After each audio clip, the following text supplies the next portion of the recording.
중국 사람이 한국 사람의 이미지를 도용해서 1688에 올려놓은 거예요. 그건 있으신 분이 신고해서 계정 정지 당하신 제 수강생분들이 상당히 많습니다.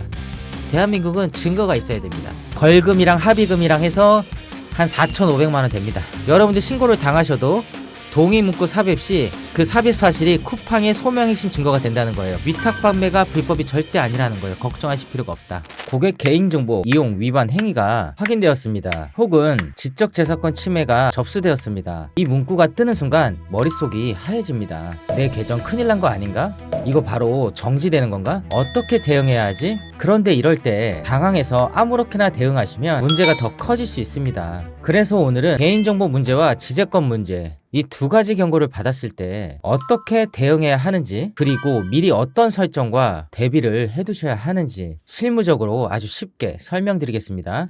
이거 모르면 벌금 5천만원의 전과자 되는 거예요. 벌금형 받아도 전과자입니다. 내가 물건을 재고를 직접 보유하지 않고 있는 상태에서 남이 올린 상품을 그대로 올려서 판매되면 물건을 가지고 있는 사람한테 발주를 넣는 겁니다. 근데 왜 이게 위탁 판매가 자꾸 불법이니 많이 이 논란이 생기냐? 첫 번째, 주문 발생 시 구매자의 개인정보 배송지 연락처가 공급업체로 전달되기 때문이에요. 나도 모르게 나의 개인정보가 다른 사람한테 가는 거죠.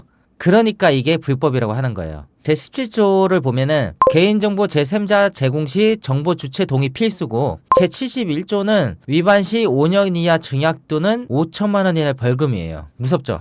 막 이런 걸 또 물어봐요. 한 부장님, 요새 그 걸리면 안 된다는데 위탁 판매 불법 아니에요? 불법이 아니에요. 근데 여러 장치들을 설치해 놓지 않은 상태에서 위탁 판매를 하게 되시면 불법이 될 수 있다는 거예요. 같은 셀러에게 당하는 더 심각한 문제가 있죠. 이게 뭐예요? 경쟁 셀러가 제3자 개인정보 동의 문구 있잖아요. 그 동의 문구가 없는 상품 페이지를 의도적으로 탐색합니다. 개인정보 보호위원회 또는 경찰에 신고 접수를 해요. 신고 접수하기 전에 빡을 하겠죠. 제3자 개인정보 동의 문구 안 쓰셨네요? 이거 제가 경찰에 신고할까요? 아니면은 합의금 100만 원으로 끝낼래요? 이런 분들이 있겠죠. 정말 이 소비자도 아닌 경쟁자에게 억울하게 당하시는 분들이 있어요. 그래서 실제 셀러 커뮤니티 가시면은 사례가 지속적으로 보고되고 있습니다. 요즘에는 동의 문구를 넣은 판매자한테 골라서 신고하는 업체도 있다던데요? 라는 질문이 많이 들어와요. 여러분들이 그 동의 문구를 넣었다는 거는 나 위탁 판매하고 있다는 거잖아요. 그래서 확실하게 증거가 있기 때문에 아예 그걸 골라서 신고하는 사람들이 있어요. 준비된 셀러는 두렵지 않죠? 왜 그래요? 제3자 개인정보 동의 문구는 소명 근거가 됩니다. 여러분들 신고를 당하셔도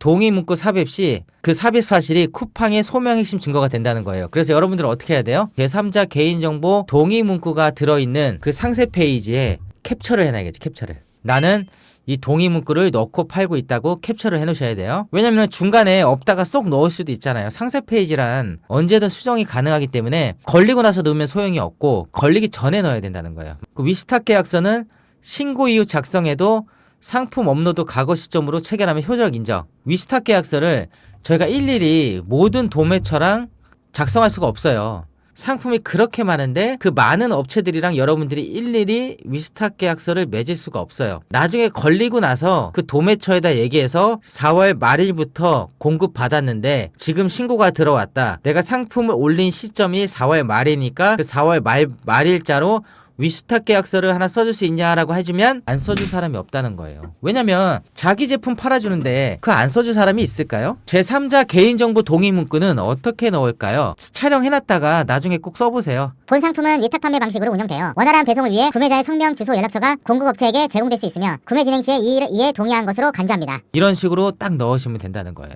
이거를 상세 페이지 상단에 넣지 마시고 하단에 넣으시면 됩니다. 1278님, 왜 상세 페이지 하단에 넣느냐면 상단에 넣을 필요가 없어요. 굳이 상세 페이지 상단에는 넣을 게 많습니다. 상세 페이지 상단에는 소비자를 후킹시키는 메시지, 배너, 이미지 등을 넣어야지 소비자가 상세 페이지를 들어와서 나가는 시간이 1, 2, 3 하면 딱 튕겨 나갑니다. 이때 제3자 개인정보 동의 문구 막 이런 거 주구절절 쓰면 될까요, 안 될까요? 오히려 이 사람이 내 정보를 넘겨? 의구심만 들겠죠.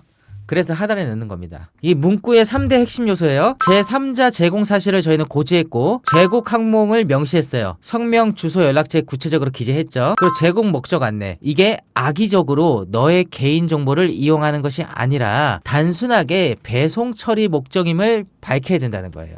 위수탁 계약서가 두 가지 역할을 해요. 첫 번째, 개인정보 보호법상 법적 근거 확보가 되고, 두 번째, 정말 셀러를 지키는 안정장치다. 동의 문구와 함께 완벽한 법적 방패 역할을 하니까 위탁 판매가 불법이 절대 아니라는 거예요. 걱정하실 필요가 없다. 그리고 위탁 계약서는 여러분들이 이 개인정보보호법 때문에만 쓰는지 아시는데 그게 아니에요. 반품 정산 하는 거 미지급 시 법적 근거로 될 수가 있어요. 제품에 하자가 있으면 저희한테 반품을 해주기로 했으면 반품을 해줘야 되잖아요. 계약서고 뭐고 구두상으로 했으니까 반품을 안 해주는 경우도 있고, 그리고 자기 마음대로 품절시켜버려요. 적어도 하루 이틀 전에는 품절한다고 얘기는 해야 될 거 아니에요. 쿠팡에서 품절하면 얼마나 타격을 많이 입는데요. 이 상품 품질 지수가 날아가 버려요. 상당히 떨어지기 때문에 이거를 사전에 통보해야 되는데 안 하는 정말 이상한 사업자들이 있습니다. 그리고 반품 처리된 걸 떠넘길 때가 있어요. 하자로 인한 제품을 받아넘고 그거를 저희한테 덮어 씌울 수가 있다는 거예요.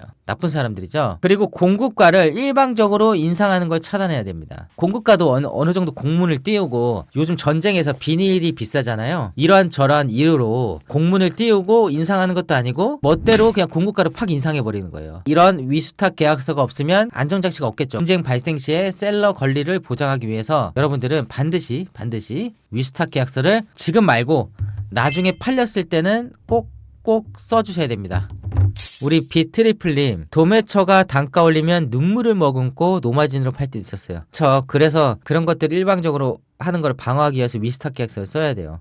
어느 정도 미리는 알려줘야 될 거 아니에요. 일방적으로 내일부터 바로 올리는 게 아니라. 맞죠? 여기에 나와 있는 것들이 위수탁 계약서에 들어가야 된다는 거예요. 공급가랑 반품 정상 조건, 반품 교환 처리 기준, 개인정보 보호 책임, 계약 해지 및 분쟁 조항들이 위스탁 계약서에 나와야 된다. 거래하기 전에 작성하면 베스트지만 그냥 신고 이후라도 상품 업로드 과거 시점으로 체결하면 법적 효력이 인정이 된다는 겁니다. 지재권 침해 주의사항인데, 이미지 상세 페이지 로고를 무단으로 사용해서 고소당하는 셀러들입니다. 많은 초보 셀러들이 공급업체가 제공한 상세 페이지를 그대로 복사해서 올립니다. 이 공급업체가 내 상세 페이지 쓰라고 했는데 왜 이게 도대체 문제가 될까요? 첫 번째, 공급업체의 상세 페이지는 저작권법상 보호받는 창작물이고요. 그리고 허락 없이 사용 시 저작권 침해로 민형사상 소송 대상이고, 공급업체 또는 같은 셀러들이 직접 셀러를 고소하는 사례가 다도 발생하고 있다. 공급업체로부터 상세 페이지 사용 허락을 서면으로 받으십시오. 그리고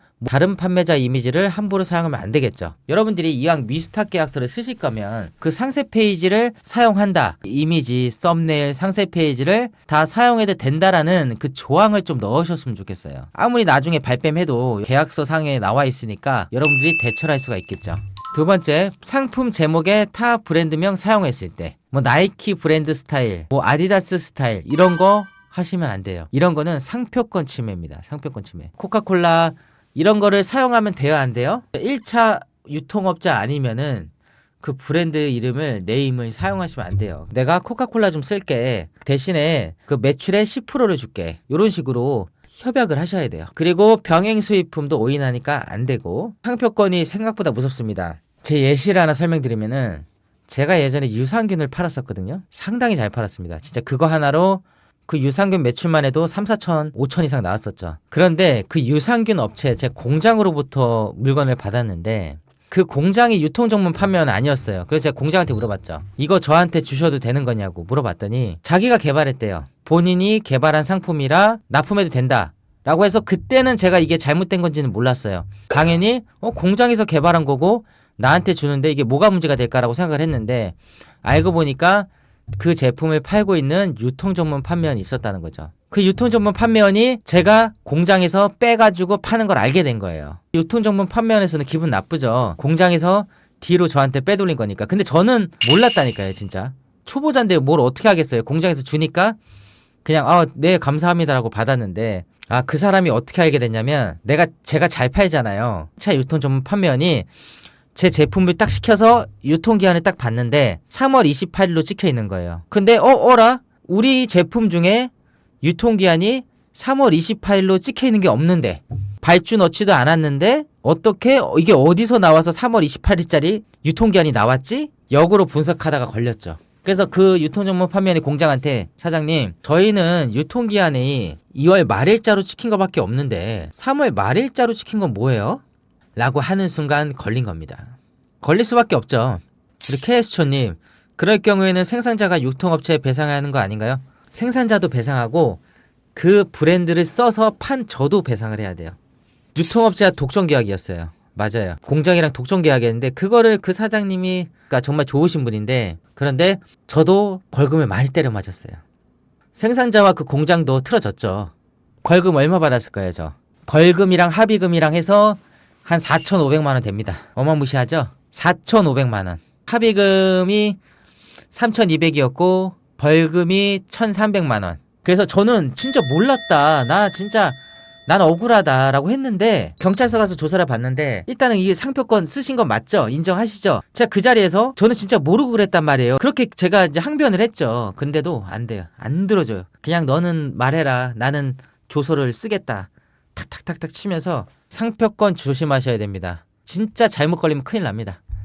그리고 셀러 그 상표권만 중요하실 게 아니고 여러분들 타 셀러의 이미지를 도용하면 안 돼요. 이 타 셀러 이미지를 도용하는 것도 좀 조심을 하셔야 돼요. 다른 사람 상세 페이지를 그냥 베끼시면 안 돼요. 그 썸네일을 이용해서 제치나 제미나 이용하면은 다르게 바꿀 수가 있어요. 이미지를 그대로 쓰지 마시고 AI로 이거랑 똑같이 만들지 말고 조금만 변형해서 만들어줘라고 해서 여러분들이 변형해서 쓰셔야 됩니다. 또 하나, 여기 혹시 구매 대행하시는 분들 계시나요? 이거는 제 수강생분 사례를 말씀드릴 건데 구매 대행하면은 계정 정지 당하기가 쉬워요. 내가 분명 1688 중국 도매 사이트에 있는 제품을 소싱했고 1688에 있는 사진을 가져다가 썼어요. 제 수강생이 실제로. 전혀 문제가 안 되겠다 생각을 했죠. 왜냐면은 한국도 아니고 중국에 있는 이미지를 가져다 쓴 건데 이게 혹시나 뭐 한국에서 알 리가 없잖아요. 그 중국 사람들이 한국에 쓰는지 안 쓰는지. 근데 이게 어떻게 걸렸냐면 그 중국 사람이 한국 사람의 이미지를 도용해서 1688에 올려놓은 거예요. 그래서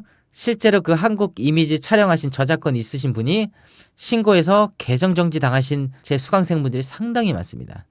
이미지도 주의하셔야 된다라고 말씀을 드려요. 정 사용하고 싶으면 AI로 조금 변형해서 사용하시는 걸 추천드린다. 이제 지재권 침해 한눈에 정리 한번 해보겠습니다. 여러분들이 공급업체 상세 페이지를 무단으로 사용하면 저작권법을 위반하는 거고 민사 형사 소송이 가능합니다. 그리고 여러분들이 브랜드 로고나 상표권 침해했을 때는 상표법 징역 7년 이하의 징역에 1억 원 이하의 벌금이 떨어지고요. 그렇기 때문에 공식 허락 후 사용해 주십시오. 그리고 이거는 계약서에 사용 허락 조항 명시를 넣어서 반드시 내가 이거 써도 되냐 물어보고 계약서에 오케이 사인을 받으십시오. 그리고 타 셀러 이미지 도용, 이것도 저작권법 손해배상 청구를 할 수 있고 여러분들 쿠팡 상품이 즉시 차단됩니다. 판매 중지가 된다는 거예요. 직접 촬영하시거나 공식 이미지를 사용해야 된다. 제가 좀 전에도 말씀드렸죠. 제 사례를 몰랐다는 안 됩니다. 낮춰줄 수는 있어요. 막 탄원서 쓰고 막 반성문 쓰고 그러면은 1,000만 원이 300만 원이 됩니다. 벌금이. 아니 서장님이 분명히 이거 쓰라고 했잖아요. 내가 언제요? 증거 있어요? 라고 할 말 없죠. 대한민국은 증거가 있어야 됩니다. 심증 가지고는 안 되죠. 물증이 있어야 되죠. 랭킹 하플님 사진 한 장에 거의 60만 원씩 해서 600만 원 합의금 주더라고요. 진짜 막 이상한 사람도 많죠. 진짜 많아요. 당장 해야 될 게 뭐예요? 상세 페이지 확인하십시오. 개인정보 제3자 제공 동의 문구를 삽입했는지 안 했는지 즉시 확인해 주시고 위스탁 계약서 체결했는지 공급업체에 계약서 요청하시고 없으면 오늘 바로 요청하시거나 나중에 요청하고 우리가 공급받았던 그 시점을 기준으로 계약서를 작성하시면 된다. 이미지 상세 페이지 출처, 사용 중인 이미지와 상세 페이지 저작권 허락 여부 점검, 브랜드명 로고 사용 재검토, 상품명 상세 페이지 내 브랜드가 아닌 타 브랜드명 로고나 텍스트는 즉시 제거하시는 게 가장 나이스라는 겁니다. 위탁 판매 두 가지만 기억하세요. 개인정보 동의문구 삽입, 상세 페이지 하단에 삽입하셔라. 위탁 계약서 지금 요청하셔라. 아니면 다음이라도 꼭 요청하셔라. 어떠셨어요? 알고 보니까 별거 아니죠? 지금 여기 계시는 분들은 위탁 판매가 불법이에요? 쿠팡에서 하면 걸리지 않나요? 라는 질문은 더 이상 하시면 될까요? 안 될까요? 안 되겠죠? 지금 이 월급 하나만 믿고 살기엔 정말 불안한 시대입니다. 물가는 전년보다 2.2% 올랐고 교통은 5.0%, 음식 숙박은 2.7%가 뛰었습니다. 퇴직의 평균 나이는 52.9세, 점점 앞당겨지고 있습니다. 월급은 그대로인데 체감 물가는 계속 올라가고 퇴직은 빨라지고 있습니다. 그런데 아직도 월급에만 의존하면서 살겠다고 하면 솔직히 앞으로 더 힘들어질 수밖에 없습니다. 저 역시 처음부터 여유 있었던 사람이 아니에요. 3년 동안 15억의 빚을 갚아가며 버텼고 그 과정을 지나오면서 지금은 훨씬 더 여유 있는 삶을 살고 있습니다. 그래서 저는 힘든 분들의 마음을 잘 알고 있기 때문에 그 과정에서 배운 것들을 최대한 남김없이 공개해드리려고 합니다.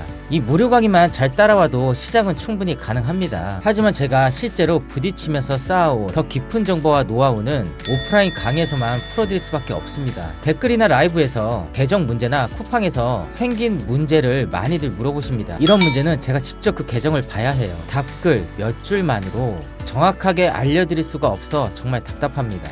혼자서는 두렵다. 무료 강의로만은 어떻게 해야 할지 도대체 모르겠다. 이런 분들은 직접 현장에 오셔서 생생하게 보고 듣고 느껴보시기 바랍니다. 같이 성공하고 싶은 분들은 아래 설명란과 댓글 링크를 참고해주세요. 는 비워두고 꿈을 채워 손끝에서 시작되는 무제고 신화 망설임은 사치일